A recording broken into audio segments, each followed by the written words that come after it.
Good afternoon students. ಇವತ್ತು ನಿಮಗೆ ಸಣ್ಣದಾದಂತ ಒಂದು ಪುಟ್ಟ ಕಥೆಯನ್ನು ಹೇಳ್ತೀನಿ, ಎಲ್ಲ ಕೇಳಿಸ್ಕೊತೀರಾ? ಒಂದಿನ ರೋಡಲ್ಲಿ ಎರಡು ಬೆಕ್ಕು ನಡ್ಕೊಂಡು ಬರ್ತಾ ಇದ್ರು. ನಡ್ಕೊಂಡು ಬರುವಂತಹ ಸಂದರ್ಭದಲ್ಲಿ ಸಡನ್ ಅದಕ್ಕೆ ಒಂದು ಬ್ರೆಡ್ ಪೀಸ್ ಸಿಕ್ತಂತೆ. ಯಾರಿಗೆ? ಬೆಕ್ಕು. ಆ ಎರಡು ಬೆಕ್ಕು ನಡ್ಕೊಂಡ್ ಬರ್ಬೇಕಾದ್ರೆ ಅದು ಫಸ್ಟ್ ನೋಡ್ತಂತೆ, ಇನ್ನೊಂದು ಫಸ್ಟ್ ಹೋಗಿ ಅದನ್ನ ತಗೊಳ್ತಂತೆ. ಆ ಎರಡು ಕಿತ್ತಾಡೋದಕ್ಕೆ ಸ್ಟಾರ್ಟ್ ಮಾಡಿದಂತೆ. ಇಲ್ಲ, ನಾನು ಫಸ್ಟ್ ನೋಡಿದ್ದದನ್ನ. ಇನ್ನೊಂದು ಇಲ್ಲ ಇಲ್ಲ, ನಾನು ಫಸ್ಟ್ ತಗೊಂಡಿದ್ದು ನಾನು ಅಂತೇಳಿ ಎರಡೂ ಜಗಳ ಆಡ್ತಿದ್ದಂತೆ. ಸೊ ಈ ಜಗಳವನ್ನ ಮರದ ಮೇಲೆ ಕುತ್ಕೊಂಡು ನೋಡ್ತಿರುವಂತ ನಮ್ಮ ವಾನರ ಸೈನ್ಯ ಯಾರೋ ಮಂಕಿ ಬಂದಂತೆ. ಇವರಿಬ್ರು ಕಿತ್ತಾಡೋದನ್ನ ಸ್ವಲ್ಪ ಹೊತ್ತು ನೋಡ್ತಂತೆ. ನಂದು ನನಗೆ ಸೇರ್ಬೇಕು, ನಾನ್ ನೋಡಿದ್ದು ನಾನು ತಗೊಂಡಿದ್ದು ಅಂತೇಳಿ ಎರಡು ಕಿತ್ತಾಡಿದ್ರು.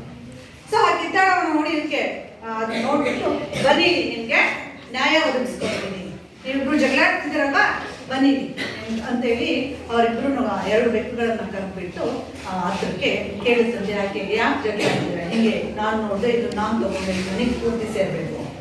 ಸೊ ಅವಾಗ ಆ ಕೋತಿರಾಯ ಏನ್ ಮಾಡ್ತಂತೆ, ಆ ಸಿಕ್ಕಿದಂತ ಒಂದು ಭಾಗ ಪೀಸ್ ಬ್ರೆಡ್ ಇತ್ತಲ್ಲ ಅದನ್ನ ಸಮವಾಗಿ ಕಟ್ ಮಾಡ್ತಂತೆ. ಹೆಂಗೆ ಸಮ ಬರ ಇಬ್ಬರಿಗೂ ಕೊಡೋಣ. ಸೊ ಅವಾಗ ಕಟ್ ಮಾಡ್ಬೇಕಾದ್ರೆ ಒಂದ್ ಸ್ವಲ್ಪ ಜಾಸ್ತಿ ಬಂದಂತೆ, ಇನ್ನೊಂದು ಸ್ವಲ್ಪ ಕಡಿಮೆ ಬಂತು. ಸೊ ಅದು ಏನ್ ಮಾಡ್ತು, ಒಬ್ರಿಗೆ ಜಾಸ್ತಿ ಆಗುತ್ತೆ ಒಬ್ರಿಗೆ ಕಮ್ಮಿ ಆಗುತ್ತೆ ಅಂತೇಳಿ ಅದನ್ನ ಚೂರು ತಿಂದ್ಬಿಡ್ತಂತೆ. ಯಾವನ್ನ ಜಾಸ್ತಿ ಇರುತ್ತೆ ತಿಂತ ಏನಾಯ್ತಂತ ಅದು ಪೂರ್ತಿ ಸಣ್ಣ ಆಯ್ತಂತೆ. ಆಮೇಲೆ ಇನ್ನೊಂದು ನೋಡುತ್ತಂತೆ, ಇದು ಜಾಸ್ತಿ ಇತ್ತಂತೆ. ಇವನಿಗೆ ಅನ್ಯಾಯ ಆಗುತ್ತೆ, ನಿನಗೆ ಜಾಸ್ತಿ ಕೊಟ್ರೆ ನಿನಗೆ ಇವನಿಗೆ ಕಮ್ಮಿ ಆಗುತ್ತೆ ಅಂತೇಳಿ ಅದನ್ನು ಒಂಚೂರು ತಿಂತಂತೆ. ಒಂದೆರಡು ಸರಿ ತಿನ್ನೋ ಅಷ್ಟೊತ್ತಿಗೆ ಎರಡೂ ಸರಿ ಈ ಸಣ್ಣ ಪೀಸ್ ತಗೊಂಡು ನೀವಿಬ್ರು ಏನ್ ಮಾಡ್ತೀರಾ, ಬಿಟ್ಬಿಡಿ ಅಂತೇಳಿ ಅದು ಕೊನೆಗೆ ಎರಡು ಪೂರ್ತಿ ಬ್ರೆಡ್ ಅನ್ನ ತಾನೇ ತಿನ್ಬಿಡ್ತಾನೆ. ಯಾವ್ದೋ ಕೋತಿ, ನಮ್ಮ ಮಂಕಿ. ಸೊ ಇಬ್ರು ನೋಡ್ತಾ ಇದ್ದಂತೆ, ಈ ಕಡೆ ಬೇಕು ಆ ಕಡೆ ನೋಡ್ತಂತೆ, ಆ ಕಡೆ ಬೇಕು ಈ ಕಡೆ ಮಾಡ್ತೀವಿ. ನನಗೆ ಈಗ ಕೊಡ್ತಾನೆ, ನನಗೆ ಹಾಕಿ ಕೊಡ್ತಾನೆ ಅಂತೇಳಿ ಇಬ್ರು ಕಾಯ್ತಾ ಇರ್ತಾರೆ. ಅದು ಇಬ್ರು ಒಂಚೂರು ಏನ್ ಕೊಡೋದು, ಅದು ಸ್ವಲ್ಪ ಸಮ ಮಾಡಕ್ ಹೋಗಿ ಪೂರ್ತಿ ಕೋತಿನೇ ಆ ಬ್ರೆಡ್ ಪೀಸ್ ಅನ್ನ ತಿಂದಾಡ್ತಾರೆ. ಸೊ ಆಗ ಆ ಎರಡು ಬೆಕ್ಕಿಗೆ ಗೊತ್ತಾಗಿರುತ್ತೆ, ಇಬ್ಬರ ಮೂರನೇವರಿಗೆ ಅಂತೇಳಿ ಅವತ್ತು ಅವಕ್ಕೆ ಇಬ್ರು ಒಂದೊಂದು ತನ್ನ ಮುಖವನ್ನ ಎರಡು ಅಕ್ಕಪಕ್ಕ ಇದ್ದಂತೂ ಅದ್ರ ಮುಖ ಇದ್ರ ಮುಖ ಅದು ನೋಡ್ತಂತೆ. ಸುಮ್ಮನೆ ಆ ಸಿಕ್ಕಿದಂತಹ ಬೆಕ್ಕನ್ನ ಆರಾಮಾಗಿ ಇಬ್ರು ಪೀಸ್ ಮಾಡ್ಕೊಂಡು ತಿಂದೋಗಿದ್ರೆ ಹೊಟ್ಟೆ ತುಂಬ್ತಾ ಇತ್ತು. ನಾವಿಬ್ರು ಕಿತ್ತಾಡಿದ್ದು ಯಾರಿಗೆ ಲಾಭ ಆಯ್ತು? ಕೋತಿಗೆ ನ್ಯಾಯ ಒದಗಿಸ್ಕೊಡ್ತೀನಿ, ನೀವಿಬ್ರು ಯಾಕೆ ಜಗಳಾಡ್ತಿದ್ದೀರಾ ಅಂತ ಕರೆದ್ಬಿಟ್ಟು ಇದ್ದಿದ್ದೊಂದು ಪೀಸ್ ಬ್ರೆಡ್ನು ತನ್ನ ಹೊಟ್ಟೆಗೆ ಹಾಕೊಂಡು ಹೋಯ್ತು ಅಂತೇಳಿ ಅವ್ರಿಗೆ ಇಬ್ರು ಬೆಕ್ಕುಗಳು ಎರಡು ಬೇಜಾರು ಮಾಡ್ಕೊಂಡು ಮೊರೆ ಹಾಕೊಂಡು ಎರಡು ಹೊರಟೋಗ್ತಾರೆ. ಸೊ ಅದಕ್ಕೆ ಇದ್ರ ನೀತಿ ಏನಪ್ಪಾ ಅಂತಂದ್ರೆ, ಇಬ್ಬರ ಜಗಳ ಮೂರನೇವರಿಗೆ ಲಾಭ, ಮತ್ತೆ ಸಮವಾಗಿ ಹಂಚಿಕೊಂಡಿದ್ರಲ್ಲಿ ಸಿಗುವಂತ ತೃಪ್ತಿ ಅಪಾರವಾಗಿ ಇರುತ್ತದೆ. ಅಂದ್ರೆ ಆ ಇದ್ದಿದ್ರಲ್ಲೇ ಜಗಳಾಡೋದಕ್ಕಿಂತ ಮುಂಚೆ ಎರಡು ಸಮವಾಗಿ ಹಂಚ್ಕೊಂಡು ತಿಂದಿದ್ರೆ ಮುಗ್ದೋಗಿರೋದು. ಸೊ ಇಬ್ರು ಕಿತ್ತಾಡಕ್ ಹೋಗಿ ಕೋತಿ ಹೊಟ್ಟೆ ತುಂಬಿಸ್ದಂಗಾಯ್ತು ಅಂತೇಳಿ ಅವರು. ಸೊ ಇಲ್ಲಿ ನಿಮ್ಮ ಪಠ್ಯ ಭಾಗದಲ್ಲಿ ಇದೇ ರೀತಿಯಾದಂತ ಒಂದು ಜಸ್ಟಿಸ್ ಎನ್ನುವಂತಹ ಒಂದು ಪದ್ಯವನ್ನ ನೀಡಿದ್ದಾರೆ. ಜಸ್ಟಿಸ್ ಮೀನ್ಸ್ ಗೊತ್ತಿದೆ ನಿಮ್ಗೆ, ಯಾವುದು ನ್ಯಾಯ ಯಾವುದು ಅನ್ಯಾಯ ಎನ್ನುವುದು. ಆಪೋಸಿಟ್ ವರ್ಡ್ ಇನ್ಜಸ್ಟಿಸ್ ಅಲ್ವಾ? ಸೊ ಇದು ಅನ್ಯಾಯ. ಅನ್ಯಾಯವಾಗಿ ಸಂಪಾದನೆ ಮಾಡಿದ್ದು ಯಾವುದು ನಮ್ಮಲ್ಲಿ ನ್ಯಾಯಯುತವಾಗಿ ಇರುವುದಿಲ್ಲ, ಅನ್ಯಾಯದಲ್ಲಿ ಮಾಡಿದ್ದು ಅಲ್ವಾ? ಗೊತ್ತಿದೆ. ಸೊ ನಾವು ಇದಕ್ಕಿಂತ ಹಿಂದಿನ ಚಾಪ್ಟರ್ ಅಲ್ಲಿ ಜಸ್ಟಿಸ್ ಎಬೋ ಸೆಲ್ಫ್ ಎನ್ನುವಂತಹ ಒಂದು ಪಾಠವನ್ನು ಸಹ ನಾವು ತಿಳ್ಕೊಂಡಿದ್ವಿ. ಅಲ್ಲಿ ಹೇಗಿತ್ತು ಸ್ವಯಂ ನ್ಯಾಯ ನಿರ್ಣಯ ಅನ್ನುವಂಥದ್ದು ನಾವು ಕಲ್ತಿದೀವಲ್ಲ. ಹಾಗೆ ಇಲ್ಲಿ ನ್ಯಾಯ ಎನ್ನುವಂತಹ ಒಂದು ಪದ್ಯ. ಸೊ ಇಲ್ಲಿ ನಮ್ಗೆ ತುಂಬಾ ಚಿರಪರಿಚಿತರಾಗಿರುವಂತ ಒಬ್ಬ ನಮ್ಮ ಕರ್ನಾಟಕದ ಕವಿ, ನಮ್ಮ ಮ್ಯಾಂಗ್ಳೂರ್ ಕವಿ ಬರೆದಿರುವಂತಹ ಒಂದು ಪದ್ಯ ಯಾವುದು? ಜಸ್ಟಿಸ್ ಎನ್ನುವಂಥದ್ದು. ಅವರ ಹೆಸರು ಪ್ರವೀಣ್ ಕುಮಾರ್. ಸೊ ಏನ್ ಹೇಳ್ತಾರಪ್ಪ ಈ ಒಂದು ಪದ್ಯದ ಬಗ್ಗೆ, ಅವ್ರ ಬಗ್ಗೆ ಒಂದು ಪುಟ್ಟ ಒಂದು ಪರಿಚಯವನ್ನು ಮಾಡ್ಕೊಳ್ತೇನೆ. ನಿಮ್ಮ ಸ್ನೇಹಿತೆಯಾದಂತ ಚಂದನ ಬರ್ತಿದ್ದಾಳೆ, ಬರ್ರಿ. ನೋಡಿದ್ದೀರಾ ಪ್ರವೀಣ್ ಕುಮಾರ್ನ? ಇವರೇ ಪ್ರವೀಣ್ ಕುಮಾರ್, ನಮ್ಮ ಕರ್ನಾಟಕದ ಮಂಗಳೂರು ಜಿಲ್ಲೆಯವರು. ದ್ವಿಭಾಷಿಕ ಕವಿ ಅಂತ ಹೇಳಿ ಕರೀತಾರೆ. ಇವರು ಬಂದಿರುವಂತಹ ಪದ್ಯನೆ ಯಾವುದು?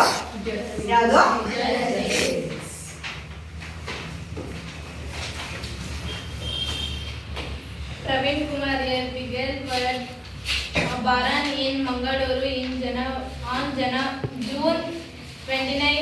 1949 to Sri R.D. Suvarna and Srimati D. Sarojini has more than 3 decades of government service as a senior police officer, a poet of 23 published collection and an author of 5 volumes on matter of governance and administration.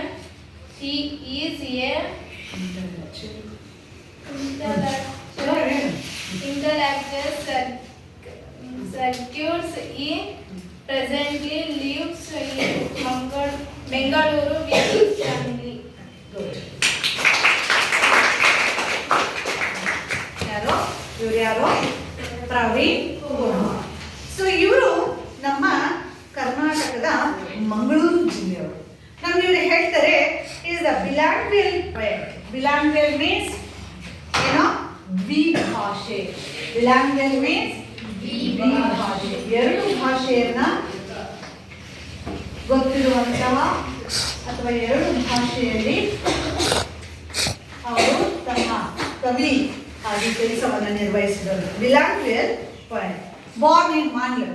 ಹುಟ್ಟಿದ್ದು ಬೆಳೆದಿದ್ದು ಎಲ್ಲ ಇವರು ಮ್ಯಾಂಗ್ಳೂರಲ್ಲಿ June 29 and 1949 1949ರಲ್ಲಿ ಅವರು ಮಂಗಳೂರಲ್ಲಿ ಹುಟ್ಟುತ್ತಾರೆ. So ಯಾರ ಒಂದು ಮಕ್ಕಳಾಗಿ ಹಾಡಿ ಸುವರ್ಣ ಮತ್ತು ಶ್ರೀಮತಿ ಸರೋಜಿನಿ ಎನ್ನುವಂತಹ ತಂದೆ ತಾಯಿಗೆ ಮಗನಾಗಿ ಜನಿಸಿದರೆ ಇವರು ಸುಮಾರು 3 decades of government service. Decades ಅಂದ್ರೆ ದಶಕಗಳು. 3 decades ಅಂದ್ರೆ ದಶ. ಸೊ 3 decades ಅಂದ್ರೆ 3 ದಶಕಗಳು. 3 ದಶಕಗಳು ಅಂದ್ರೆ ಎಷ್ಟು ವರ್ಷ? 30 ವರ್ಷ. ಸೊ 30 ವರ್ಷ ಗೌರ್ಮೆಂಟ್ ಸರ್ವಿಸ್, ಒಬ್ಬ ಸರ್ಕಾರಿ ಉದ್ಯೋಗಿಯಾಗಿ ಕೆಲಸ ನಿರ್ವಹಿಸಿದ್ದಾರೆ. ಇವರು ಒಬ್ಬ ಸೀನಿಯರ್ ಲೆವೆಲ್ ಅಲ್ಲಿ ಉನ್ನತ ಒಂದು ಹುದ್ದೆಯಲ್ಲಿ ಕೆಲಸವನ್ನ ಮಾಡಿದಂಥವರು ಅಂತೇಳಿ ಹೇಳ್ತಾರೆ. So union of police officer ಆಗಿ ಕೆಲಸ ಮಾಡಿದ್ರು. A poet the 23 publish of collections as an author of 5 volumes. ಇವರು 23 ಪುಸ್ತಕಗಳನ್ನ, ವ್ಯಾಲ್ಯೂಮ್ಸ್ಗಳನ್ನ, ಸಂಪುಟಗಳನ್ನ ಇವರು ಪ್ರಕಟಣೆಯನ್ನ ಮಾಡಿದಂತೆ 23 ಪಬ್ಲಿಷ್ಗಳನ್ನ. And author of 5 volumes. Volumes ಅಂದ್ರೆ ಸಂಪುಟಗಳು. 5 ಸಂಪುಟಗಳನ್ನ ಇವರು ಪ್ರಕಟಣೆಯನ್ನ ಮಾಡಿದರೆ ಪತ್ರಿಕೆಯ ಸಂಪುಟಗಳಲ್ಲಿ ಇವರು ಬರೆದಿರುವಂತದ್ದನ್ನು ನಾವು ನೋಡಬಹುದು. ಯಾರು mister Praveen Kumar. Is a familiar face in Indian intellectuals. ಅವ್ರ ಮುಖ ನೋಡಿದ ತಕ್ಷಣ ಫೆಮಿಲಿಯರ್ ಮೀನ್ಸ್ ಎಲ್ಲೂ ನೋಡಿದ್ವಲ್ಲ ಇವ್ರನ್ನ ಅನ್ನುವಷ್ಟು ಮಟ್ಟಕ್ಕೆ ಅವರ ಫೇಸ್ ನಮಗೆ ಗೊತ್ತಾಗುತ್ತೆ. ತುಂಬಾ ಚಿರಪರಿಚಿತ. ಫೆಮಿಲಿಯರ್ ಅಂದ್ರೆ ಚಿರಪರಿಚಿತರಾದವರು ಅನ್ನುವಂಥ ಮಟ್ಟಕ್ಕೆ ಅವರ ಫೇಸ್ ನೋಡಿದ ತಕ್ಷಣ ಗೊತ್ತಾಗುತ್ತೆ. ಅಷ್ಟು ಫೇಸ್ ಅನ್ನು ನೋಡಿದ್ರೆ ಆಕ್ಟಿವ್ನೆಸ್ ಅನ್ನುವಂಥದ್ದು ಕಾಣ್ತಾ ಇತ್ತು. ಈ presently live in Bangalore with his family. ಈಗಲೂ ಅವರು ಎಲ್ಲಿ ವಾಸವಾಗಿದ್ದಾರೆ?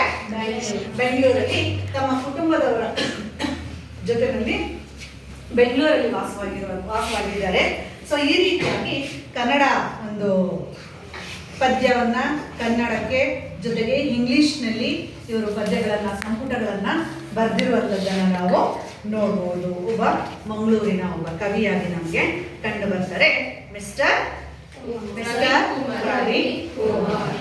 ಸೊ ಇವರು ಇಲ್ಲಿ ಯಾವ ರೀತಿಯಾಗಿರುವಂತಹ ಒಂದು ನ್ಯಾಯಕ್ಕೆ ಸಂಬಂಧಿಸಿರುವಂತಹ ಒಂದು ಪದ್ಯವನ್ನ, ಜಸ್ಟಿಸ್ ಎನ್ನುವಂತಹ ಒಂದು ಪದ್ಯವನ್ನ ನಿಮ್ಮ ಪಠ್ಯ ಪುಸ್ತಕದಲ್ಲಿ ಬರೆದಿದ್ದಾರೆ ಅಥವಾ ಅದರ ಬಗ್ಗೆ ವಿವರಿಸಿದ್ದಾರೆ ಎನ್ನುವಂಥದ್ದನ್ನ ನೋಡೋಣ. Justice, Mr. Praveen Kumar. Justice begotten in exchange in no justice. For exchange is trade, a distressing gate through laws. Justice is inherent right. Though wrapped in black packs, in dark hall of race for survival. Like a gold scrolls born mud. Till exploited. She is cool like a ice and still like a rock. No easy road to char her soul, while hardship makes her no more justice. While justice is shorter to grief and bright, while justice is finished out from popular mood. Lost in thick jungle of lightless night, like rat caught in the sack of death, like deer caught in lion's lair. She never reaches self by herself. ಇಷ್ಟು ನೋಡೋಣ. ಪದ್ಯ ಮಾಡಲ್ ಮಾಡಿ ಪದ್ಯ ಓದಿ ಹೋದ ಜೋರಾಗಿ ಹೇಳು. Exchange is not justice, but exchange is tradition. Gain loss. Justice is Ignorant. inherent right. Next. Girls.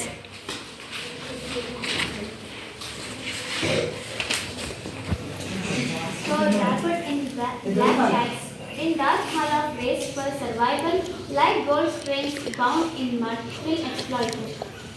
Next. She is cool like ice and still like rock. No, ice road to charm her soul. While and hardship makes her on more justice. Next. Girls. Why justice is shakeless to breathe and bright. Why justice is fished out from popular mood. Lost in thick jungle of lightless night. Like rat caught in the sake of death. Like deer caught in lion's lair, she never reaches self by herself. Justice with no art for truth, justice with no dash for right cause. Is justice dead in it? Next. First.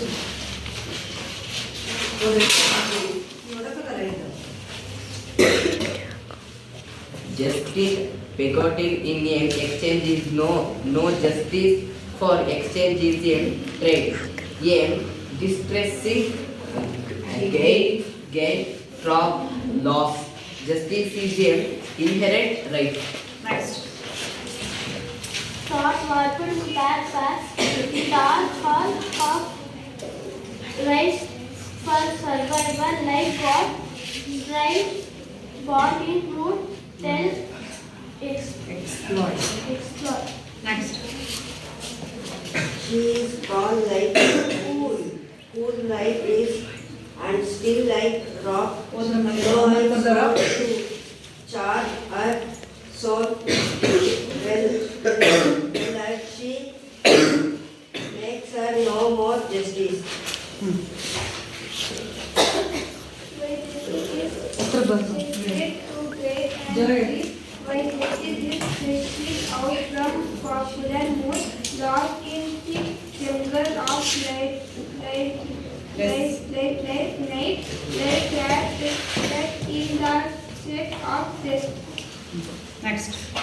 Like a caught in lion's lair, she never reaches self by herself. Justice with no art for truth, justice with no dash for right care, is justice deed indeed. So ಈ ಒಂದು ಪದ್ಯದಲ್ಲಿ ಹಲವಾರು ಒಂದು ಪದಗಳನ್ನು ನಾವು difficult ವರ್ಡ್ಸ್ಗಳನ್ನ ನೋಡ್ಬೋದು ಅಲ್ವಾ. So ಪ್ರತಿ ಒಂದು ಪಾಠ ಪದ್ಯ ಅಂದಾಗ ಸೊ ಡಿಫ್ರೆಂಟ್ ವರ್ಡ್ಸ್ಗಳು ಡಿಫಿಕಲ್ಟ್ ವರ್ಡ್ಸ್ಗಳು ನಮಗೆ ಕಂಡುಬರ್ತವೆ. ಸೊ ಇದರಲ್ಲಿ ಬರುವಂಥ ಒಂದು ಡಿಫಿಕಲ್ಟ್ ವರ್ಡ್ಸ್ಗಳನ್ನು ಬರೀಬೇಕು. ಬನ್ನಿ ಬೇಗ.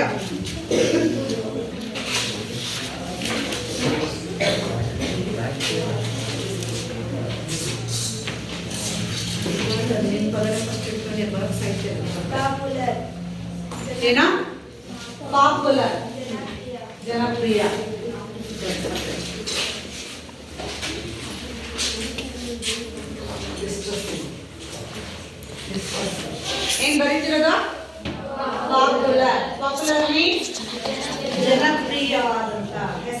ಹೆಸರುವಾಸಿಯಾದಂತ ಪಟ್ಟ ಇದ್ದಂಗಿದ್ರು ಬಂದು ಬಾರಿಸ್ಬಿಡ್ತೀನಿ.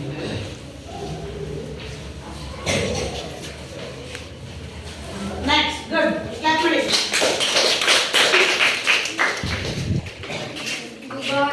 ಏನು ಬಿಗಾಟನ್. ಬಿಗಾಟನ್ ಬಿಗಾಟನ್ ಮೀನ್ಸ್ ಏನು ಗಳಿಸುವಂಥದ್ದು, ಅರ್ನ್ ಮಾಡುವಂಥದ್ದು, ಅರ್ನಿಂಗ್, ಗಳಿಕೆ.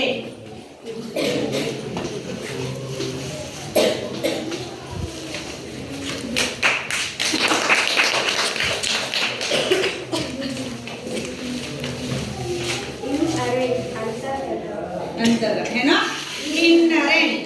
ಇನ್ನರೆಂಟ್ ಮೀನ್ಸ್ ಅಂತರ್ಗತವಾಗಿರುವಂತಹ, ಹುದುಗಿರುವಂತಹ.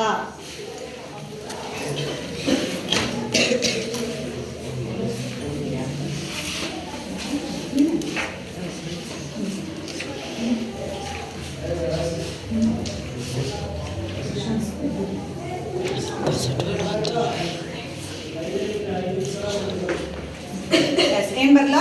ಇನ್ನರೆಂಟ್ ಅಂತರ್ಗತವಾಗಿರುವಂತಹ. ಇವಾಗ ಮಾಡಿ ಏನೋ ಡಿಸ್ಟ್ರೆಸ್ಸಿಂಗ್. ಏನೋ ಡಿಸ್ಟ್ರೆಸ್ಸಿಂಗ್. ಹೇಳಿ ಒಂದ್ಸರಿ ಪ್ರೊನೌನ್ಸ್ ಮಾಡಿ. ಡಿಸ್ಟ್ರೆಸ್ಸಿಂಗ್ ಮೀನ್ಸ್ ಏನೋ ಅಪ್ರಾಮಾಣಿಕತೆ, ಡಿಸಾನೆಸ್ಟ್, ಪ್ರಾಮಾಣಿಕತೆ ಇಲ್ಲದೆ ಇರುವಂತಹ.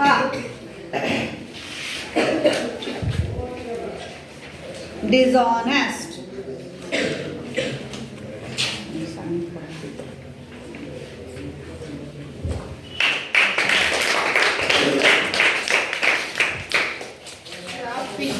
ಏನೋ ರ್ಯಾಪಿಡ್. ಹೇಳಿ ರ್ಯಾಪಿಡ್. ರ್ಯಾಪಿಡ್ ಮೀನ್ಸ್ ಸುತ್ತುವುದು, ಸುತ್ತಬಿಟ್ಟು ಪ್ಯಾಕ್ ಮಾಡುವಂಥದ್ದು.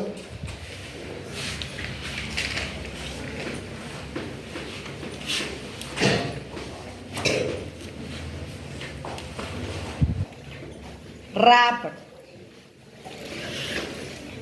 ಎಲ್ಲ ಕಟ್ಟಿರ್ತೀವಿ ಗೊತ್ತಿದೆ ಮನೆ ಲಗೇಜ್ನ. ನೆಕ್ಸ್ಟ್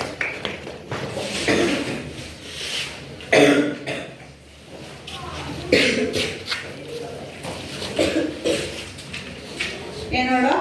ಚಾರ್. ಚಾರ್ ಮೀನ್ಸ್ ತುಂಬಾ ಚಾರ್ಮ್ ಆಗಿದೆ ಅಂತ ಏನಂತೀವಿ? ಮೋಡಿ ಮಾಡುವಂಥದ್ದು.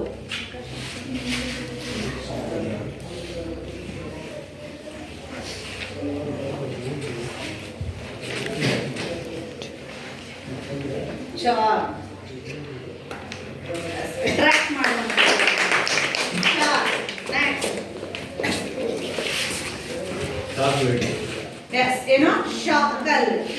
ಶಾಕಲ್. ಶಾಕಲ್ ಮೀನ್ಸ್ ಸಂಕೋಲೆ, ಬಂಧನ.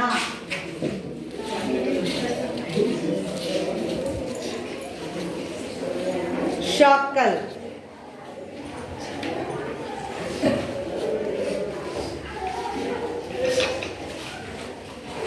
ನೆಕ್ಸ್ಟ್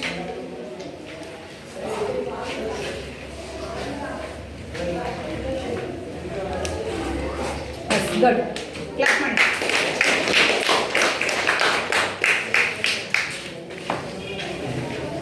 ಶಾಕಲ್ ಸಂಕೋಲೆ.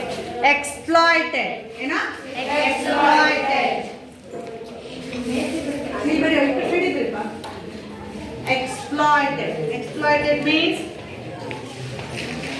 ಎಕ್ಸ್ಪ್ಲಾಯ್ಟೆಡ್ ಬಳಸಿಕೊಳ್ಳುವಂಥದ್ದು.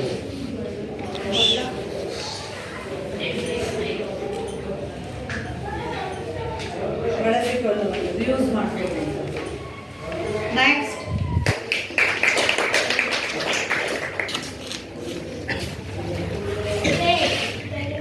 ಸ್ಟ್ರೆಂತ್.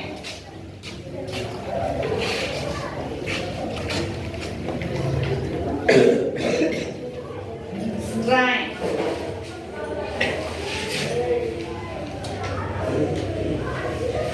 ಬಂಗಾರದ ಕಣಗಳು. ಸ್ಟ್ರೆಂತ್.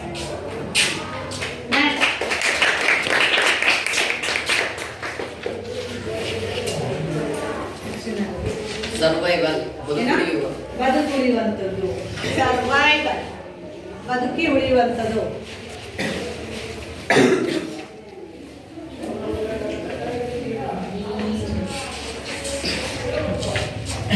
ಸರ್ವೈವಲ್. ಹೇಳಿ ಒಂದ್ಸರಿ.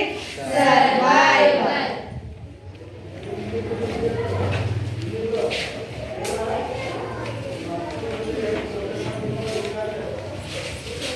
ಗುಡ್.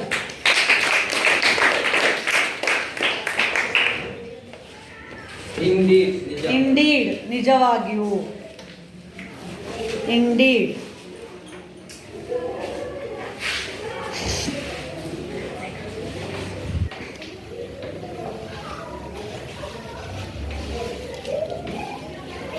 ಇಂಡೀಡ್. ಇದಷ್ಟೇ ಅಲ್ಲದೆ ಇನ್ನೂ ಹಲವಾರು ರೀತಿಯಾದಂತಹ ಒಂದು ಪದಗಳನ್ನು ನಾವು ಇಲ್ಲಿ ನೋಡ್ಬೋದು. ಸೊ ಇಲ್ಲಿ ನಿಮ್ಮ ಸ್ನೇಹಿತರು ಬರೆದಿದ್ದಾರೆ ಯಾವ್ಯಾವ ವರ್ಡು, ಯಾವ್ಯಾವ್ದು?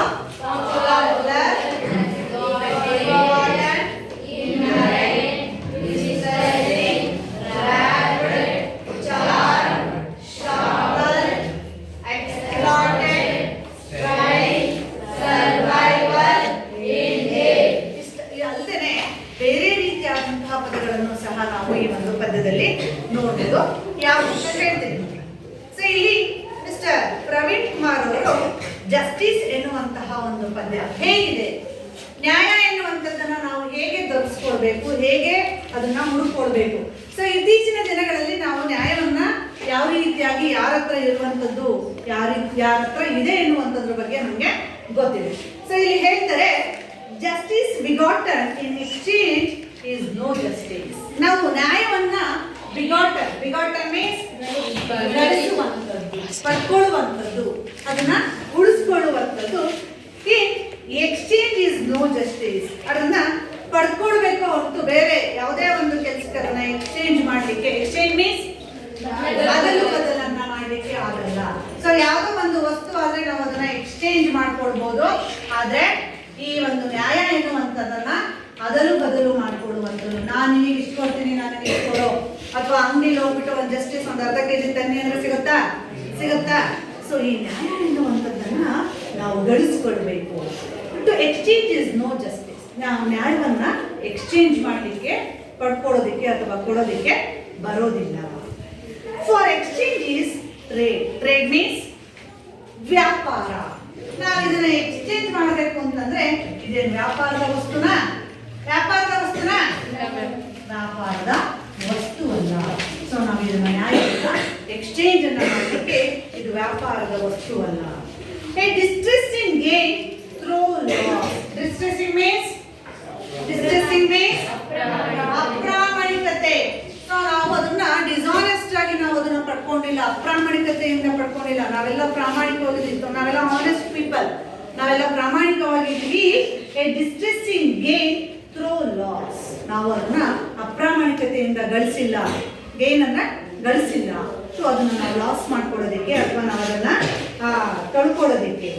ಜಸ್ಟಿಸ್ ಮೀನ್ಸ್ ಇನ್ನರೆಂಟ್ ಮೀನ್ಸ್ ಅಂತರ್ಗತವಾಗಿರುವಂತಹ. ಇನ್ನರೆಂಟ್ ಮೀನ್ಸ್ ಅದು ಒಳಗೇನೆ ಉಳ್ಕೊಂಡ್ಬಿಟ್ಟಿದೆ. ಸೊ ಅದು ಅಂತರ್ಗತವಾಗಿ ಉಳ್ಕೊಂಡಿರುವಂತಹ ಒಂದು ಹಕ್ಕು. ನಾವು ಯಾವಾಗಲೂ ನ್ಯಾಯವನ್ನೇ ಮಾತಾಡಬೇಕು. ನಾವು ಕೋರ್ಟ್ಗೆಲ್ಲ ಹೋದ್ರೆ ಯಾವ ಪುಸ್ತಕದ ಮೇಲೆ ನಮ್ಮ ಹತ್ರ ಪ್ರಮಾಣ ಮಾಡಿಸುವಂಥದ್ದು? ಯಾವುದು? ಭಗವದ್ಗೀತೆ. ಏನಂತ ಹೇಳ್ಕೊಡ್ತಾರೆ? ಇಟ್ಬಿಟ್ಟು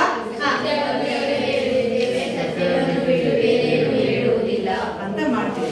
ಆದ್ರೆ ಹೇಳೋದೆಲ್ಲ ತುಂಬಾ ಪ್ರಾಮಾಣಿಕವಾಗಿದ್ದೀವಿ ನಾವು ಅಂತೇಳಿ ನಾವು ಅದ್ರ ಮೇಲೆ ಬುಕ್ಕಿಟ್ಟು ಎಷ್ಟು ಚೆನ್ನಾಗಿ ನಾವು ನಮ್ಮ ಒಂದು ಏನನ್ನ ಯಾವ ರೀತಿಯಾಗಿ ನಾವು ಅದನ್ನ ಬಳಸ್ಕೊಳ್ತೀವಿ ಅನ್ನುವಂಥದ್ದನ್ನ ನಾವು ಹೇಳ್ತೀವಿ. ಆದ್ರೆ ಅದು ನಮ್ಮ ಬಾಯಿಗೆ ಬರೋದಿಲ್ಲ. ಈಗೆಲ್ಲ ಹಂಗೆ ಸತ್ಯ ನ್ಯಾಯ ಎಲ್ಲ ಯಾರ ಕೈ ಸಿಗಾಕೊಂಡಿದೆ? ಚೆನ್ನಾಗಿ ದುಡ್ಡಿರೋರ್ ಕೈಲಿ, ಚೆನ್ನಾಗೆ ಏನೋ ಆಸ್ತಿ ಇರೋರ್ ಕೈಲಿ, ರಾಜಕಾರಣಿ ಕೈಲಿ, ಅವ್ರಗಳ ಕೈಲಿ ಸಿಗಾಕೊಂಡಿದೆ. ಸತ್ಯನ ಸುಳ್ಳು ಮಾಡ್ತಾರೆ, ಸುಳ್ಳನ್ನ ಸತ್ಯ ಮಾಡ್ತಾರೆ. ಸೊ ಇಲ್ಲಿ ಮುಂದುವರೆದು ಹೇಳ್ತಾರೆ ನಮ್ಮ ಪ್ರವೀಣ್ ಕುಮಾರ್ ಅವರು. ನಾವು ಹೇಳ್ತಾರೆ ನಾವು ಅಪ್ರಾಮಾಣಿಕತೆಯಿಂದ ಗಳಿಸಿದ ಅದು ಲಾಭವಲ್ಲ, ಅದು ನಮ್ಮೊಳಗೆ ಇರುವಂಥದ್ದು ನ್ಯಾಯ ಅನ್ನುವಂಥದ್ದು. ಅದನ್ನ ಬದಲು ಮಾಡಲಿಕ್ಕೆ ಸಾಧ್ಯ ಇಲ್ಲ. ಇದು ಮೊದಲನೆಯ ಒಂದು ಸ್ಟ್ಯಾಂಡ್. ಸೊ ಮತ್ತೆ ಹೇಳ್ತಾರೆ ದೋ ರ್ಯಾಪ್ಡ್ ಇನ್ ಬ್ಲ್ಯಾಕ್ ಪ್ಯಾಂಟ್ಸ್. ನಾವು ಆದ್ರೂ ನ್ಯಾಯವನ್ನ ಹೇಗೆ ಮಾಡಿದ್ವಿ ಅಂತಂದ್ರೆ ಆ ಕಪ್ಪುದಾದಂಥ ಬ್ಲ್ಯಾಕ್ ಅಲ್ಲಿ, ಅಥವಾ ಅದನ್ನ ಈ ನಮ್ಮ ಮನೆಗಳಲ್ಲಿ ಸೌದಿ ಹೊರೆ ಅಥವಾ ಹುಲ್ಲು ಹೊರೆ ಕಟ್ಟಿ ಗೊತ್ತಿದೆಯಲ್ಲ, ಸೊ ಹಿಂಗೆ ಕಟ್ಟಾಕಿದ್ವಿ. ರ್ಯಾಪ್ ಅಲ್ಲಿ ಅದನ್ನ ಸುತ್ತಿ ಅದನ್ನ ಕಟ್ಬಿಟ್ಟಿದ್ದೀವಿ. ಬ್ಲ್ಯಾಕ್ ಪ್ಯಾಕ್ಸ್ ಮೀನ್ಸ್ ಕಪ್ಪನೆ ಆದಂತಹ ಒಂದು ಇದರಲ್ಲಿ ನಾವು ಅದನ್ನ ಬಟ್ಟೆನಲ್ಲಿ ಕಟ್ಟಿದ್ದೀವಿ. ಅದಕ್ಕೆ ನ್ಯಾಯ ದೇವತೆಗೆ ಏನ್ ಕಟ್ಟಿರ್ತಾರೆ ಯಾವಾಗಲೂ? ಕಪ್ಪು ಬಟ್ಟೆ, ಕೈಲೊಂದು ತಕ್ಕಡಿಯನ್ನ ಇಟ್ಟಿರ್ತಾರೆ ಅಲ್ವಾ? ಸೊ ಹಾಗೆ ನಾವು ಅದನ್ನ ಸುತ್ತಿದ್ದೀವಿ, ಆ ಒಂದು ನ್ಯಾಯವನ್ನ ಕಟ್ಟಿದ್ದೀವಿ. ಎಲ್ಲಿಟ್ಟಿದ್ದೀವಿ? Dark hall of race for survival. Dark means ಒಂದು ಕತ್ತಲ ಕೋಣೆಯಲ್ಲಿ ಅದನ್ನ ಬಚ್ಚಿಟ್ಬಿಟ್ಟಿದೀವಿ, ಕತ್ತಲ ಕೋಣೆಯಲ್ಲಿ ಕಟ್ಟಿಟ್ಬಿಟ್ಟಿದೀವಿ. ಸೊ ಅಷ್ಟೆಲ್ಲ ಕಟ್ಟಿಟ್ರು, ಅಷ್ಟೆಲ್ಲ ಮಾಡಿದ್ರು ಅದೇನಾಗಿದೆ? ಸರ್ವೈವ್ ಮೀನ್ಸ್ ಏನ? ಬದುಕುಳಿತಾ ಇದೆ. ಎಲ್ಲೆಲ್ಲೋ ನ್ಯಾಯವಂತರ ಕೈಯಲ್ಲಿ, ಒಳ್ಳೆ ನಿಷ್ಠಾವಂತರ ಕೈಯಲ್ಲಿ, ಪ್ರಾಮಾಣಿಕರ ಕೈಯಲ್ಲಿ ನ್ಯಾಯ ಅನ್ನುವಂಥದ್ದು ಸ್ವಲ್ಪ ಬದುಕಿದೆ. ಸೊ ಹೇಳ್ತಾರೆ ಒಳ್ಳೆಯವ್ರು ಇರೋದಕ್ಕೆ ಸ್ವಲ್ಪ ಮಳೆ ಬೆಳೆ ಆಗೋದು ಅಂತ ಅಂತಿರ್ತಾರೆ ಗೊತ್ತಾ? ಕೆಟ್ಟವ್ರಿದ್ರೆ ಎಲ್ಲಿ? ಕೆಟ್ಟವ್ರು ಪಾಪಿ ಹೋದತ್ರೆಲ್ಲ ಏನೂ ಬೆಳೆಯಲ್ಲ, ಏನೂ ಆಗಲ್ಲ ಅಂತ. ಸೊ ಒಳ್ಳೆ ಮನಸ್ಸಿರೋರ ಹತ್ರ, ಒಳ್ಳೆ ಒಂದು ಆಲೋಚನೆ ಮಾಡೋರ ಹತ್ರ, ಒಳ್ಳೆ ಕೆಲಸ ಮಾಡೋರ ಹತ್ರ ನಾವು ಇವುಗಳನ್ನ ಕಾಣ್ಬೋದು. ಅಲ್ಲಲ್ಲಿ ಸ್ವಲ್ಪ ಬದುಕುಳಿರುವಂಥದ್ದನ್ನು ನಾವು ನ್ಯಾಯವನ್ನ ನೋಡ್ಬೋದು. ಹೇಗಾಗಿದೆ ನ್ಯಾಯ, ಹೇಗೆ ಒದ್ದಾಡ್ತಿದೆ. ಮತ್ತೆ ಕವಿ ಮುಂದುವರೆದು ಅದನ್ನ ಹೋಲಿಕೆ ಮಾಡ್ತಾ ಇದ್ದಾರೆ. ಯಾವುದಕ್ಕೆ ನೋಡಿ? ಲೈಕ್ ಗೋಲ್ಡ್ ಸ್ಟ್ರೈನ್ಸ್ ಬಾಟ್ ಇನ್ ಮಡ್ ಟಿಲ್ ಎಕ್ಸ್ಪ್ಲಾಯ್ಟೆಡ್. ಯಾವ ರೀತಿ ಇದೆ ಗೊತ್ತಾ ನ್ಯಾಯ ಅನ್ನುವಂಥದ್ದು? ನಾವೆಲ್ಲ ಒಳ್ಳೆ ಗೋಲ್ಡ್ ಡಿಸೈನ್ ಹಾಕೊಂತೀವಿ, ಬಳೆ, ಸರ, ಮತ್ತೆ ಉಂಗುರ, ಇಯರಿಂಗ್ಸು, ಮತ್ತೆ ನೆಕ್ಲೆಸ್ಗಳು ಎಲ್ಲ ಹಾಕೊಳ್ತೀವಿ ಗೊತ್ತಾ? ಸೊ ನ್ಯಾಯ ಎನ್ನುವಂಥದ್ದು ಹೇಗಿದೆ ಅಂತ? ಇಸ್ ಎ ಗೋಲ್ಡ್ ಸ್ಟ್ರೈನ್ಸ್, ಬಂಗಾರದ ಒಂದು ಕಣ. ನಾವೆಲ್ಲ ಬಂಗಾರನೆಲ್ಲ ರೆಡಿ ಮಾಡಿ, ಭೂಮಿಯಿಂದ ಎಲ್ಲ ರೆಡಿ ಮಾಡಿ ಇಟ್ಕೊಂಡು ತಗೊಂಡ್ಬರ್ತೀವ. ಹೇಗಿರುತ್ತೆ ಬಂಗಾರ ಸಿಗೋದು? ಹೇಗೆ ಸಿಗುತ್ತೆ? ಪುಡಿಯಾಗಿ ಆ ಮಣ್ಣಲ್ಲಿ ಸೇರ್ಕೊಂಡಿರುತ್ತೆ. ಅದನ್ನೆಲ್ಲ ತಗೊಂಡ್ಬಿಟ್ಟು ಕ್ಲೀನ್ ಮಾಡಿ ಅದನ್ನೆಲ್ಲ ಒಂಥರ ಗಟ್ಟಿ ಮಾಡಿಕೊಂಡು, ಆಮೇಲೆ ಅದು ತುಂಬ ಸಾಫ್ಟ್ ಇರುತ್ತೆ. ಅದಕ್ಕೆ ಕಾಪರ್ ಮಿಕ್ಸ್ ಮಾಡಿ ನಮಗೆ ಬೇಕಾದಂಥ ಒಂದು ಆಭರಣವನ್ನ, ಡಿಸೈನ್ ಅನ್ನು ನಮಗೆ ಬಂಗಾರ ಅಂಗಡಿಯವರು, ಅಕ್ಕ ಸಾರಿಗಳು ಅಂತ ಕರಿತಾರೆ ಗೊತ್ತಿದ್ಯಾ? ಸೊ ಅವ್ರು ರೆಡಿ ಮಾಡ್ತಾರೆ. ಸೊ ಹಾಗೆ ಅಷ್ಟು ಕಷ್ಟಪಟ್ಟು ನಾವು ನ್ಯಾಯವನ್ನ ಸಂಪಾದಿಸಬೇಕು. Like a gold strains bond in mud means ಮಣ್ಣಲ್ಲಿ ಸಿಲುಕಿರುವಂತಹ ಬಂಗಾರದ ಕಣ. ಸೊ ಈ ಮಣ್ಣಲ್ಲಿ ನಾವು ಹೇಗೆ ಅದನ್ನ ತೆಗೆದುಬಿಟ್ಟು ಕ್ಲೀನ್ ಮಾಡಿ ಅದಕ್ಕೆ ಒಂದು ರೂಪ ಆಕಾರವನ್ನ ಕೊಡ್ತೀವೋ ಹಾಗೆ ಟಿಲ್ ಎಕ್ಸ್ಪ್ಲಾಯ್ಟೆಡ್, ನಾವು ಅದನ್ನ ಹೇಗೆ ಬಳಸ್ಕೊಡ್ತೀವಲ್ಲ, ಎಕ್ಸ್ಪ್ಲಾಯ್ಟೆಡ್ ಮೀನ್ಸ್ ಬಳಸ್ಕೊಳ್ಳುವಂಥದ್ದು. ಯಾವ ರೀತಿಯಾಗಿ ನಾವು ಅದನ್ನು ತೆಗೆದುಬಿಟ್ಟು ಅದಕ್ಕೊಂದು ಆಕಾರ ಕೊಟ್ಬಿಟ್ಟು ನಮ್ಗೆ ಈ ಡಿಸೈನ್ ಬೇಡ, ಅದು ಬೇಡ, ಇದು ಬೇಡ ಅಂತ ಹೇಳಿ ಅವ್ರನ್ನೆಲ್ಲ ಹೇಳಿ ತರ್ತೀವಲ್ವಾ? ಸೊ ಅದನ್ನ ಹೋಲಿಕೆ ಮಾಡಿ ಹೇಳ್ತಿದ್ರೆ ಆ ರೀತಿಯಾಗಿ ಇರುತ್ತೆ ಬಂಗಾರದ ಒಂದು ಆಭರಣ. ಮಣ್ಣಲ್ಲಿ ಸಿಕ್ಕಿರುವಂತಹ ಬಂಗಾರದ ಹೆಸರಲ್ಲಿದ್ದರೂ ಹೇಗೆ ಅದು ಬಂಗಾರ ತುಕ್ಕಿಡಿಯೋದು, ಹಾಗೆ ನ್ಯಾಯವೂ ಸಹ ಹಾಗೆ. She is cool like a ice.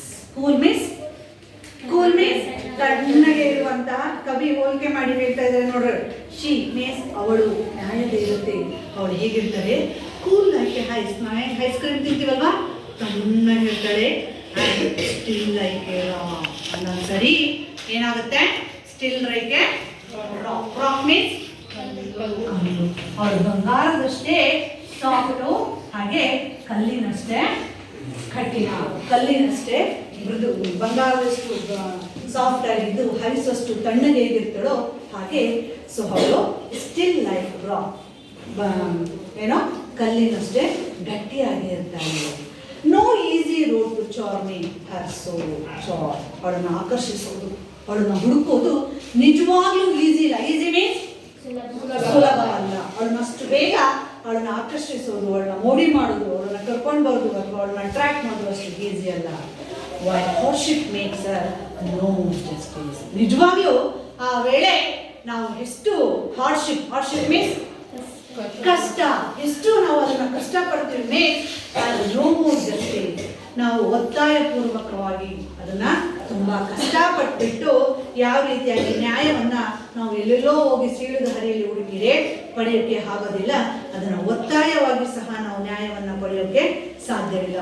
ತುಂಬಾ ಕಷ್ಟ ನ್ಯಾಯವನ್ನ ಒದಗಿಸ್ಕೊಳ್ಳುವಂಥದ್ದು, ನ್ಯಾಯವನ್ನ ಪಡ್ಕೊಳ್ಳುವಂಥದ್ದು. ಹೇಳ್ತಾರೆ ನಾವೇನಾದ್ರೂ ಒಂದು ಸಣ್ಣ ತಪ್ಪು ಮಾಡಿಬಿಟ್ರೆ ನಮ್ಮ ಮನಸ್ಸೆಲ್ಲ ಕಾಡ್ತಿರುತ್ತಲ್ವ, ನಾನು ತಪ್ಪು ಮಾಡಿಬಿಟ್ಟೆ, ನನ್ನಿಂದ ಆಯಿತು ಈ ತಪ್ಪು, ನಾನು ಹಿಂಗೆ ಮಾಡಬಾರ್ದಿತ್ತು ಅಂತೇಳಿ ಎಷ್ಟು ನಮಗೆ ಗಿಲ್ಟ್, ಪಾಪ ಪ್ರಜ್ಞೆ ಅಂತೀವಲ್ವಾ, ಅದು ಕಾಡ್ತಾ ಇರುತ್ತಲ್ವ. ಹಾಗೆ ಈ ನ್ಯಾಯವನ್ನು ಅಷ್ಟೇ, ಅದು ಎಲ್ಲಿ ಹುಡುಕಿರೋ ಎಲ್ಲಿ ಹೋದ್ರೂ ಸಿಗೋದಿಲ್ಲ. ನಾವು ಎಷ್ಟು ಹಾನೆಸ್ಟ್ ಆಗಿರ್ತೀವಿ ಅಷ್ಟು ಹಾನೆಸ್ಟ್ ಆಗಿ ನಮಗೆ ಅದು ನ್ಯಾಯ ಅನ್ನುವಂಥದ್ದು ಸಿಗತ್ತೆ. ಸೊ ಅವಳನ್ನ ಎಲ್ಲೆಲ್ಲೋ ಹೋಗಿ ಹುಡುಕಿದ್ರೆ ಹಾಗಲ್ಲ. ನ್ಯಾಯ ದೇವತೆಯನ್ನ ನಾವು ಪ್ರತಿದಿನ ನಡೆಯುವಂತಹ ಒಂದು ದಿನದಲ್ಲಿ ಪ್ರತಿ ಜೀವನದಲ್ಲೂ, ಪ್ರತಿ ಹೆಜ್ಜೆಯಲ್ಲೂ, ಪ್ರತಿ ನಿಮಿಷದಲ್ಲೂ, ಪ್ರತಿದಿನ ನಾವು ನ್ಯಾಯದ ಜೊತೆಯಲ್ಲೇ ಬದುಕ್ತಾ ಇರ್ತೀವಿ. ಸೊ ಇನ್ನು ಮುಂದುವರೆದು ಕವಿ, ಇನ್ನು ಎಲ್ಲಿ ಸಿಲುಕಿ ನ್ಯಾಯ ದೇವತೆ ಒದ್ದಾಡ್ತಿದ್ದಾರೆ, ಇನ್ನು ಯಾರ್ಯಾರ ಕೈಲಿ ಸಿಕ್ಕಿ ಒದ್ದಾಡ್ತಿದ್ದಾಳಪ್ಪ ನ್ಯಾಯ ದೇವತೆ ಎನ್ನುವಂಥವ್ರು ಯಾರ್ಯಾರ ಹತ್ರ ಇದ್ದಾಳೆ ಎನ್ನುವಂಥದ್ದನ್ನು ಮುಂದುವರೆದು ಮುಂದಿನ ಒಂದು ಸ್ಟ್ಯಾನ್ಸ್ಗಳಲ್ಲಿ ಹೇಳ್ತಾರೆ. ಅದನ್ನ ನಾನು ನೆಕ್ಸ್ಟ್ ಕ್ಲಾಸಲ್ಲಿ ಕಂಟಿನ್ಯೂ ಮಾಡ್ತೀನಿ.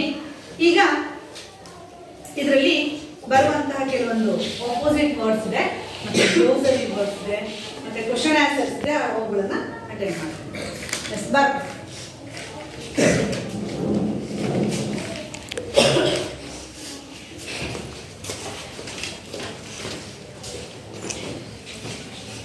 Hi friends, my name is Amulya.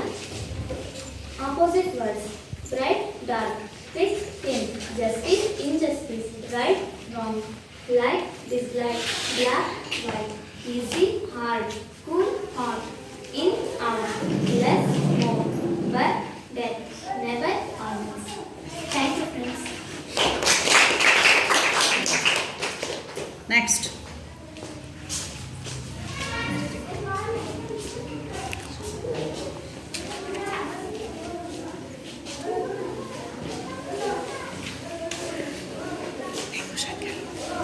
Next, glossary words, huh?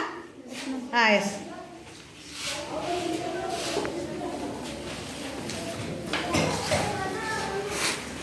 My name is Aishwarya. 9th standard. Glossary words: begotten, got husband, distressed in gain, dishonestly, obedient, prophet, charm, contact, influence, shackled, chained, fished out, brave or pulled out from, sack, a large bag, lie, resting place, dash, short, race. Okay, good. Okay, ಈಗ ಈ ಒಂದು ಪದ್ಯಕ್ಕೆ ಸಂಬಂಧಿಸಿರುವಂತಹ ಕೆಲವೊಂದು ಕ್ವಶನ್ಸ್ಗಳನ್ನ ಕೇಳ್ತಾರೆ. ನಿಮ್ಮ friend answer ಮಾಡಿ. When is justice reduced to dread? Yes come on. Justice reduced to trend when it is earned for money. Good. Justice reduced to try when it is earned for money. Good. Next. What is the poet's concern about justice expressed in the line as distressing gain through loss? Yes. Next, second question. The poet feels that getting justice for many became great.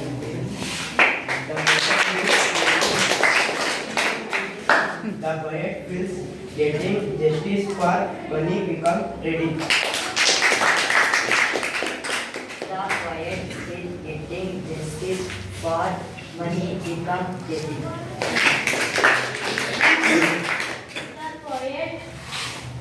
The poet feels that getting justice Hey, for Ramana. money became right.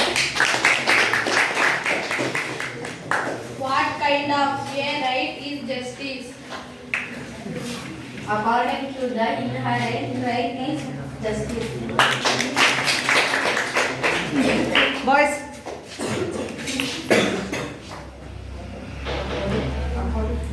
ಜೋರಾಗಿ ಹೇಳು. To the poet in ಇನ್ನರೆ inherent right ಜ- justice. ಜೋರಾಗಿ ಹೇಳ್ಬೇಕು. Next. What ಹೇಳಿ ಹೇಳಪ್ಪ. according to the poet inherent right is justice?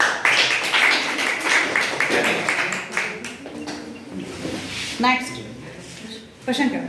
What kind of justice is that according to the poet? According to the poet, which you know what, for truth, under dash for right, causes is dead. Next girls. ಹಾಂ ಹೇಳು, ನೀನೇ ಹೇಳು. According to the poet, justice with no art, truth and no dash for right, right case to deep. Next girls. According to the poet, justice is no heart for dash and for no truth, no dash for right causes in death. How does the poet describe justice. The poet describes justice as who life is still life. Wrong. The poet describing justice was a cool eyes and still rock. Distress. Justice as all like I and still like the poet described justice or to like ice and still like the rock. What present state of justice Raj the poet? Justice is in last. Think jungle of lightness like a deer counting lions. Here is status of justice variant of poet.